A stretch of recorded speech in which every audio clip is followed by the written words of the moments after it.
नमस्कार, माझं नाव वैष्णवी विजय देवळेकर. मी Shri Swami Samarth food कॉर्नरची owner. माझं शिक्षण BMS ग्रॅज्युएट आणि DMLT पास आउट आहे. मी कॉर्पोरेट आणि मेडिकल लाईनमध्ये सुद्धा काम केलेलं आहे.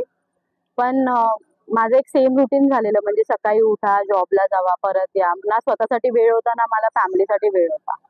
तर ते एक बिझी शेड्यूल आणि हेक्टिक लाईफस्टाईलमुळे मला मन नव्हतं जॉब करण्यामध्ये.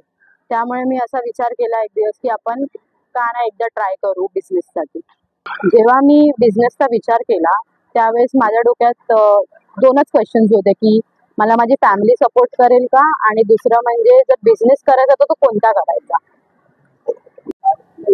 ज्या दिवशी मी घरी सांगितलं की मला जॉब सोडून बिझनेस करायचा आहे आणि मी माझ्या आई वडिलांच्या समोर ही गोष्ट ठेवली, माझ्या आई वडिलांचा एकच प्रतिक्रिया होती की तुला बिझनेस करायचा आहे, तू कर, आमची तुला पूर्णपणे साथ असेल, आणि त्यांचा सपोर्ट मला आजपर्यंत राहतो.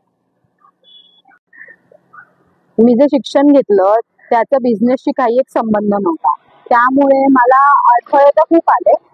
पण हे प्रत्येक बिझनेसमध्ये अडथळे येतात, तसेच मला सुद्धा आले होते. तर मी त्याच्यावरती पण मात करून मी पुढे निघून आले. सुरुवातीचे 2-3 आठवडे माझ्याकडे कस्टमर्स थोडे कमी होते. तर त्याच्यानंतर लोकांना माझी टेस्ट आवडली, त्याच्यामुळे लोकांनी माउथ पब्लिसिटी खूप केली. त्यामुळे आता माझ्याकडे लोकांचा प्रतिसाद खूप चांगला आहे आणि मी चांगल्या दरामध्ये लोकांना भरपेट जेवण देते. आता स्वतःचा बिझनेस करून मला खूप चांगलं वाटत आहे, कारण की ना आता माझ्यावरती कोणाचं प्रेशर आहे, ना लिमिट्स आहेत, ना रेस्ट्रिक्शन्स आहेत.